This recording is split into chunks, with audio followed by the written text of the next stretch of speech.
പശ്ചിമേഷ്യൻ സംഘർഷം അതീവ രൂക്ഷമായ ഘട്ടത്തിലൂടെയാണ് കടന്നുപോകുന്നത്. ഹോർമൂസ് കടലിടുക്കിൽ US പ്രഖ്യാപിച്ച നാവിക ഉപരോധം പ്രാബല്യത്തിൽ വന്നതായിട്ടാണ് ഇപ്പോൾ US സൈന്യം തന്നെ അറിയിച്ചിരിക്കുന്നത്. ഇതോടുകൂടി തന്നെ ഇപ്പോൾ സംഘർഷം കൂടുതൽ വർദ്ധിപ്പിക്കാൻ ഇറാൻ തയ്യാറെടുക്കുകയാണ്.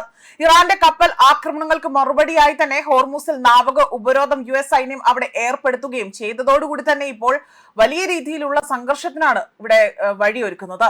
ഇറാനിയൻ തുറമുഖങ്ങളിലേക്കുള്ള ചരക്ക് കപ്പലുകളുടെ ഗതാഗതം നിയന്ത്രിക്കുകയും മേഖലയിൽ ഇറാന്റെ സ്വാധീനം കുറയ്ക്കുകയും ചെയ്യുകയാണ് ഈ നീക്കത്തിന്റെ പ്രധാന ലക്ഷ്യം. എന്നാൽ അമേരിക്കയുടെ നടപടിക്ക് ശക്തമായ മറുപടിയുമായി രംഗത്തെത്തിയ ഇറാന്റെ ഇസ്ലാമിക് റവല്യൂഷണറി ഗാർഡ് കോർപ്സ് ആകട്ടെ പശ്ചിമേഷ്യയിൽ നിന്നുള്ള എണ്ണയും വാതകവും കയറ്റുമതി ചെയ്യാൻ എല്ലാ രാജ്യങ്ങൾക്കും സാധിക്കണം, അല്ലെങ്കിൽ ആരെയും അനുവദിക്കില്ല എന്ന മുന്നറിയിപ്പാണ് നൽകിയിരിക്കുന്നത്.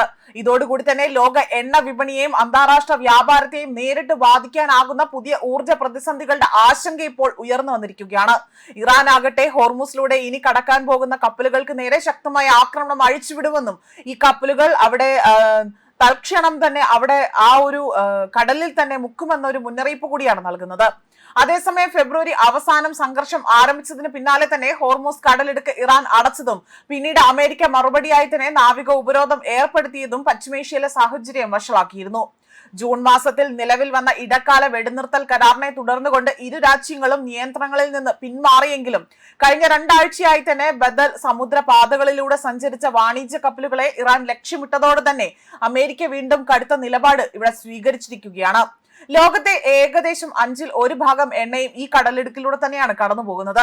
എന്നാൽ ഹോർമൂസിലെ പുതിയ ഉപരോധം യുദ്ധം ആഗോള എണ്ണവില കുതിച്ചുയരുവാനും നിരവധി രാജ്യങ്ങളുടെ സാമ്പത്തിക സുരക്ഷയെ ബാധിക്കുവാനും സാധ്യതയുണ്ട് എന്നതാണ് അന്താരാഷ്ട്ര നിരീക്ഷകരുടെ വിലയിരുത്തൽ. ഹോർമൂസിന്റെ സമ്പൂർണ്ണ നിയന്ത്രണ അവകാശം തങ്ങൾക്കാണ് എന്നതാണ് ഇറാൻ പറയുന്നത്. ടോൾ ഈടാക്കുവാനും ലക്ഷ്യമിടുന്നുണ്ട്. ഹോർമൂസിലെ ഏക അംഗീകൃത പാത ഇറാന്റെ നിയന്ത്രണത്തിലാണുള്ളത് എന്നതും അവിടെ മറ്റു വഴികളിലൂടെ തന്നെ പോകുന്ന കപ്പലുകളെ ലക്ഷ്യമിടുന്നു എന്നതാണ് ഇറാന്റെ നിലപാട്.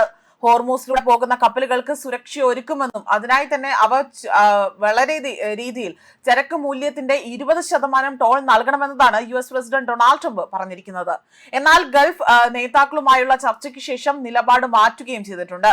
ടോൾ വാങ്ങിയില്ല എങ്കിലും കപ്പലുകൾക്ക് സുരക്ഷ ഉറപ്പാക്കുന്നതിന് അതിന് പകരമായി തന്നെ ഗൾഫ് രാഷ്ട്രങ്ങൾ US-ഉമായി തന്നെ വ്യാപാര കരാർ ഉണ്ടാക്കണമെന്നും കൂടുതൽ നിക്ഷേപം നടത്തണമെന്ന ആവശ്യമാണ് ഇവിടെ ഉന്നയിച്ചിരിക്കുന്നത്.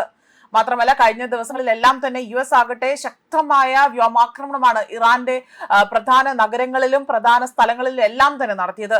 ഇതിൽ മിക്കവർക്കും ഏകദേശം കഴിഞ്ഞ ദിവസം നടത്തിയ ആക്രമണത്തിലാകട്ടെ 7 സൈനികർ ഉൾപ്പെടെ 260 സിവിലിയന്മാർക്ക് പരിക്കേൽക്കുകയും 7 പേർക്ക് അവിടെ 7 സൈനിക ഉദ്യോഗസ്ഥർ കൊല്ലപ്പെടുകയും ചെയ്തതായിട്ടുള്ള വിവരങ്ങൾ പുറത്തു വന്നിരുന്നു. ഇതിനെല്ലാം ഇടയിലാണ് ഇപ്പോൾ ഇത്തരത്തിൽ US ഏർപ്പെടുത്തിയ ഉപരോധം അത് പ്രാബല്യത്തിൽ വന്നു എന്ന തരത്തിലുള്ള വാർത്തകൾ പുറത്തു വന്നിരിക്കുന്നത്. ന്യൂസ് ഡെസ്ക് കർമ്മ ന്യൂസ്.